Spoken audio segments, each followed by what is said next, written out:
Hello everyone, welcome back to my channel. I thought I'd make a bit of a different video today. I'm going to make a video on advice I would give to someone who's looking at going travelling. And by travelling I mean like backpacking or doing it for long term and staying in hostels and things like that. So to start, I thought we could start with how I managed to save up to go travelling, because I feel like this is something that people don't talk about often, and obviously it's a big amount of money that you need if you're going to go for like 6 months, say for example. I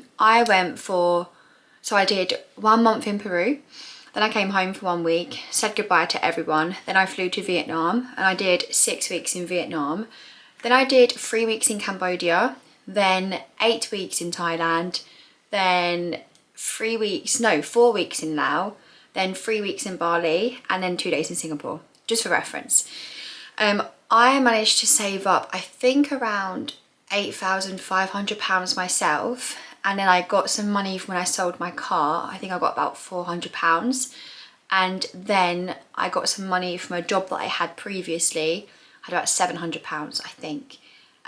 So I spent probably around £9,200 for the Southeast Asia chunk. Now, not including Peru, because Peru was slightly different, and I'll get into that in a minute. So for Peru, I went with 2 organised groups. I went with Projects Abroad for the first part of my trip, which was a 2-week archaeological course with them. And then I had about 4 days solo, and then I did the Inca Trail with Follow Alice. So Peru was a little bit more expensive because the organised groups, I believe they were both around £1,400 each. So it was about £3,000, not including my flights, and flights to Peru were about £900 for a return. So I guess you could say all in all my trip probably cost me about £12,000. Now, how I saved up for this is, firstly, I had a job in London. So I was previously a personal assistant and executive assistant. I've been working since I was 19 full time, never went to university. I'm 26 now for reference. I did my full-time job. I started saving for my travels probably, I want to say 2 years before I went, like properly saving. Like I had some savings before that I put into a lifetime ISA for a house, but I never had my travelling savings. And I would take home every month about £2,400, and I would make sure to put away around, God, it must have been like around £1,700 per month, if not more. So for me, the trick was having the least amount of outgoings as possible. I'm really lucky. I'm able to live with my parents, and I only pay them a couple £100 a month in housekeep. So I don't have to pay for rent, I don't have to pay for bills. My mum does the food shopping, so I am really lucky in that sense, that I have that. I know not everyone has that, but this video is just more like advice from my experience, more so obviously than telling you what to do. Anyway, and then I cut out all sorts of things, like I never got my lashes done anymore, I never got my nails done anymore, I didn't buy any new clothes. I only went out if it was like going for a walk with my friends, or going for a picnic, or going to the beach. Like I didn't go to like expensive brunches or dinners or anything like that, unless it was for a friend's birthday or a special occasion. So yeah, you literally just have to strip back completely and be like thinking of the end goal, because I knew that I wanted to go travelling so bad, so I was willing to do anything and strip back on anything to get there, basically. I'm just editing this vlog back, and I'm just jumping back in here to add a few extra bits that I missed out. So I've also only had the same car since I was 18, which is a really old car, so my car insurance and petrol per month were really low. I have a phone that I paid outright for, so I saved up, and I think I paid about £700 for my phone after trading in my old phone, and then I just paid £20 a month for a SIM only contract type thing. Whereas I know a lot of people have a higher phone bill every month for their outgoings. People have cars on finance, cars with really high insurance because they're nice new cars. So I've always managed to keep my outgoings very low, because I always knew that there's other things that I wanted to spend my money on in life, which is my travels. Yeah, so in terms of outgoings, keep them as low as possible if you can. If travelling's your aim, obviously if you're the type of person that just doesn't want to go travelling but you want a nice car and a nice phone, then you do you. I just knew that that wasn't going to be achievable for me if I was living the same as everyone else is living. Like people my age, they're buying houses, they're having kids, they've got money for all these nice cars and nice clothes and designer bags, and I'm just not like that. So you really do just have to pick and choose which avenue you want to go down if you've got limited money like I do, and just choose your route. So my route was my travels. Additionally to my main job, I also worked at a football stadium part-time. I only worked on their home games, so that was like an extra £60 every couple of weeks, or sometimes once a week in some months if it's busier than others.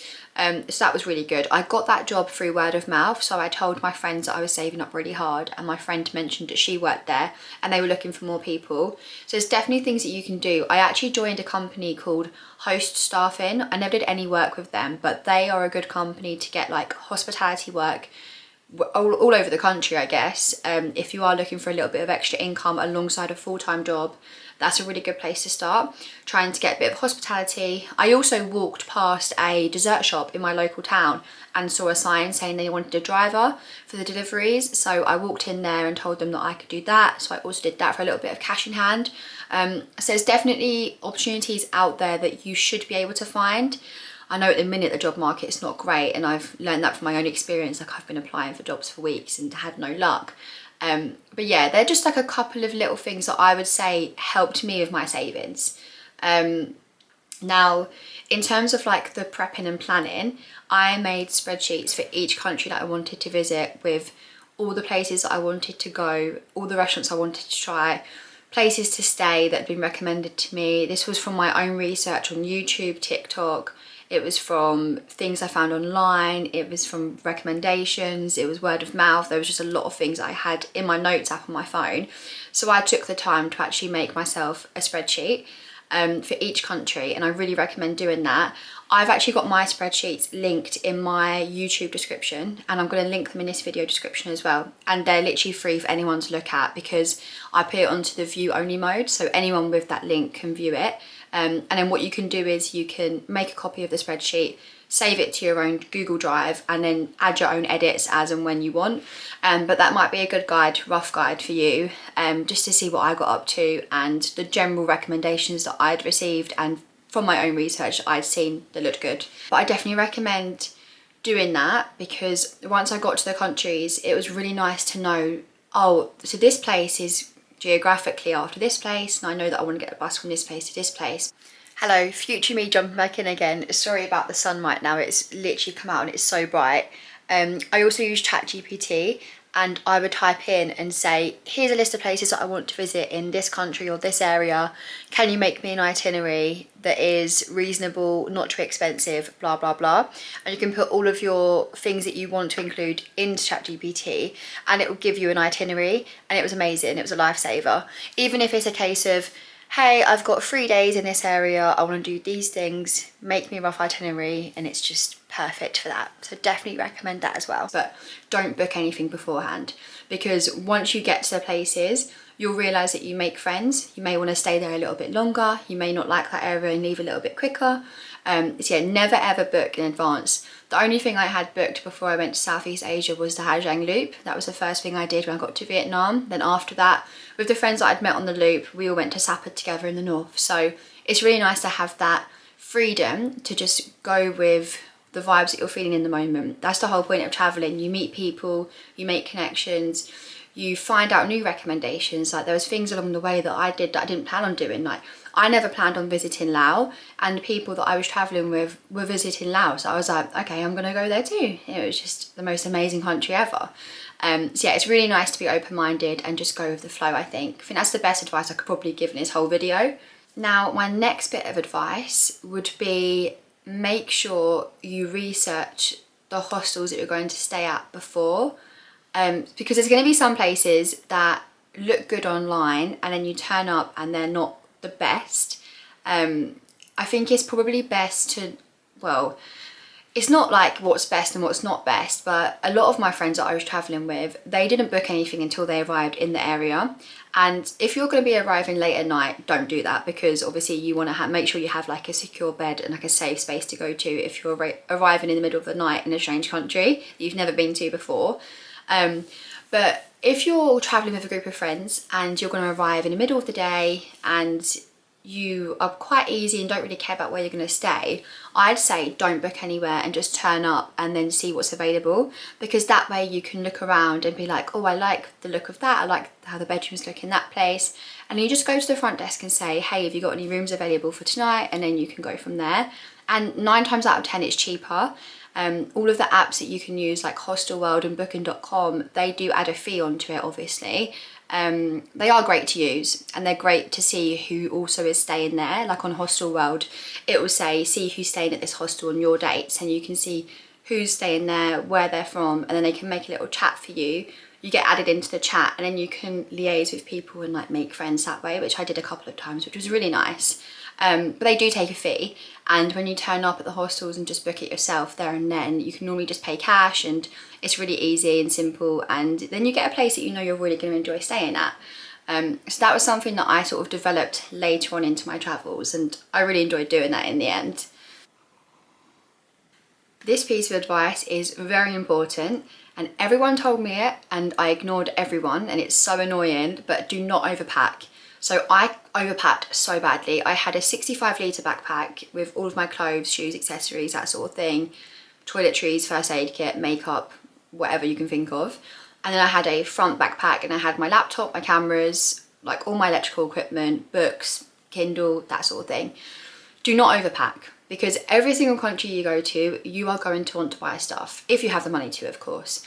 So there was so many beautiful clothes, so many beautiful little keepsakes and ornaments, and yeah, just everything you could imagine I wanted to buy. But in Vietnam, I really restricted myself and didn't buy anything, which is crazy strength, because that is the place I feel like has the most amazing like clothes, the dupes for like all the cool rain jackets, the Salomons, the Birkenstocks, everything you can imagine they sell there on the markets.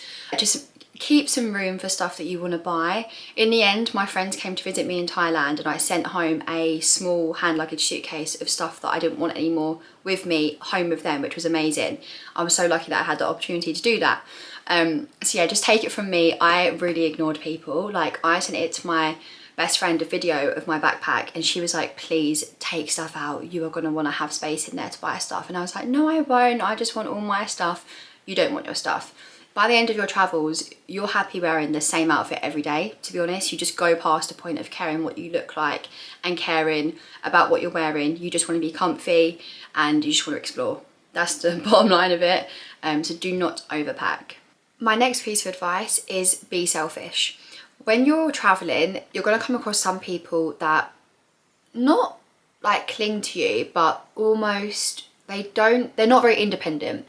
And if you're an independent person like me, and there's things that you know you want to do, there's things that you know you want to see, and you know you will probably enjoy that if you go on your own rather than go with other people, you have to just say that, and you have to be selfish. And yeah, it might upset some people if you say, look, I'm really sorry, but I want to have a day to myself today and I'm going to go and do this. Hope you don't mind. I'll see you again this evening, or I'll see you tomorrow and we can spend tomorrow together. I think as long as you're kind and you're not rude, and you're telling them exactly why. Like for me, I would have to say to people sometimes, look, I'm really sorry, like I can get really drained being around people in a social setting, so I'm going to need a day to myself. It's nothing against you, it's just what I need. That's really important, because it's really easy to get burnt out whilst traveling, because obviously well, if you do it like how I did, you're staying in dorm rooms where you're around people 24/7. There's always going to be socials at the hostels. There's always going to be opportunities to speak to people and meet people. It's very rare that you have like a minute to yourself. So if you're someone like me and that's something that you really need to be able to be happy and not be drained and burnt out, you just have to say that and be completely honest. And I found that 99% of the time, people agreed with me and were like, yeah, thank God, like I need a day to myself as well. So yeah, it's only going to be a few people that you upset doing that, but they get over it and it's absolutely fine. Yeah, be selfish always. Another thing I'd say is be very open-minded. Don't have any expectations. So for me personally, I had really high expectations of Thailand, especially the south of Thailand, because that's what a lot of people speak about that I've spoken to. They've been there, they say it's the most amazing place on earth. And I got there after already visiting Vietnam and Cambodia, and I really found that I was a little bit disappointed, to be honest, because I had such a high expectation. It wasn't because the country wasn't beautiful, it was absolutely stunning and I did have a great time there, but because people had hyped it up so much to me, I really expected it to be like the best place on earth.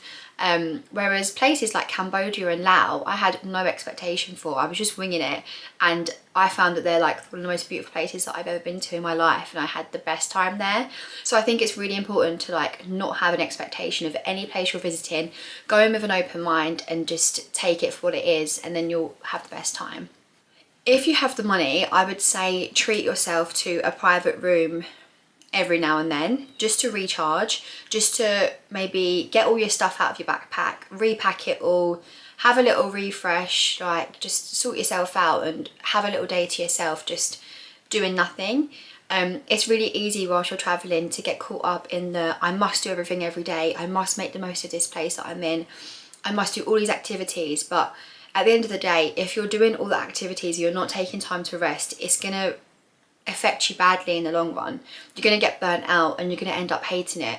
You're going to want to come home and not actually complete your travels. So that is something that I really learned to do. I would have evenings in by myself, even if it's in a dorm room. You can just shut your curtain, put your headphones on, read your book, or just do your own thing, basically get an early night.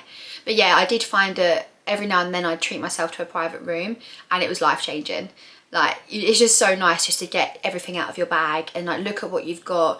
There was a couple of times where I actually gave some clothes away or gave some things away because I didn't want them anymore and I knew they could go to a better home. And I think that's really important to do as well along your way. Like, don't hold on to things for the sake of it.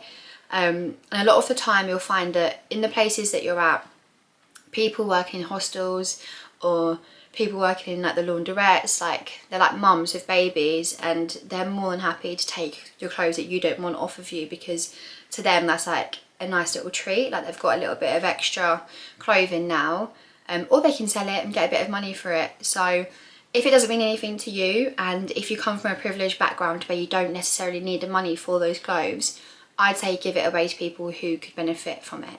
I think that's a really nice thing to do. In terms of things that you absolutely do need and are going to benefit you, I would say get the apps Hostel World, Currency. That was really helpful because you just type in the amount it is in whatever country you are and it just converts straight into pounds for you, so you always know what you're paying for things. I also used my Monzo card all the time, and that's really helpful. I have a backup card as well because it's really easy to lose cards or it might get sucked into an ATM and then like what you're going to do then. So yeah, have like a card and a backup card. Maybe take with you like a Monzo and a Revolut. I think that'd be a good idea. I also would recommend having a journal and writing down everything that you get up to, just so you've got like all the memories there. That was a really nice touch to have as well. I think having a Kindle or some form of entertainment, it could even be like a Nintendo Switch, like whatever you're into, take that with you for like the long bus journeys and the long plane journeys and taxis, because the buses, some of the ones that I got were like 13 hours long. So sometimes you just need some kind of entertainment on those trips to get you through it if you're not sleeping.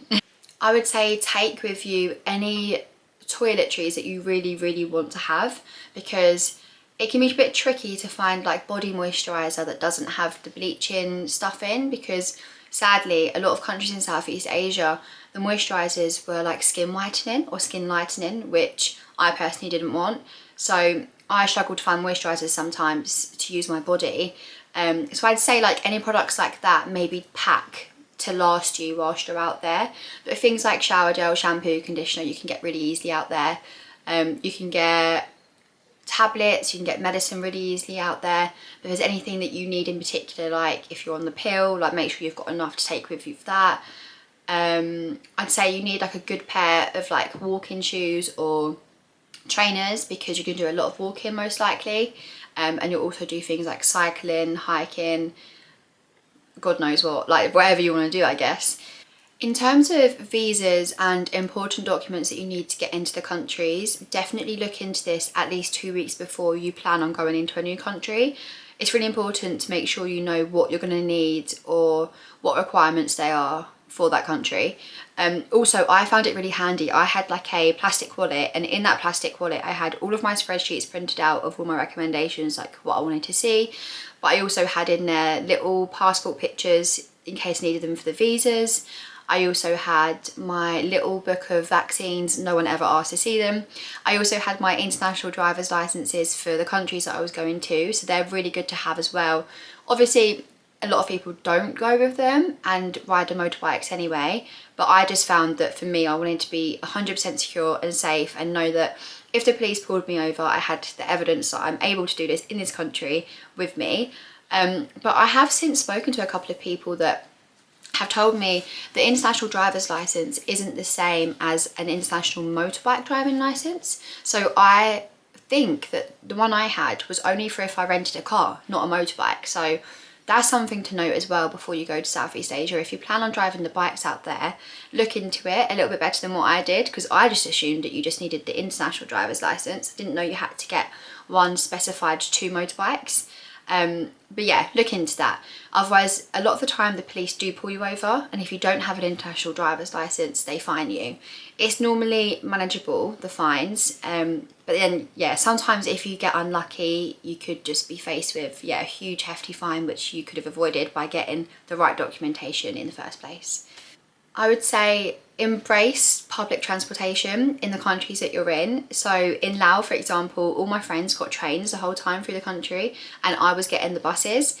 And as much as I moaned about the buses and they were hell, I loved, now I'm looking back at it, I loved the fact that I got to really experience what it was like to be a local Laotian person. And this is literally the buses and the transportation that they take every day. I was sat with just all the locals and me, and it just really gives you an insight into how life is actually lived there. And you're not just being a tourist in a country, you're really fully living it. I really loved that. And I got to meet some really lovely people on those journeys, and I think you would too. I'm just trying to think if I have any other advice for anyone wanting to travel, and I probably do, and there probably are some more travel do's and don'ts. So if I think of anything else after I filmed this video, I will pop it into the description below, or if you have any questions for me, please just put it in the comments and I can answer anything. But yeah, it's really hard when you're put on the spot to think of every single piece of advice that I have since coming home from the trip. But yeah, I guess for now that's it. And if you do have any questions, like I said, pop it in the comments and I'd be more than happy to answer them. But other than that, thank you so much for watching my video, and I'll see you next week for a brand new one.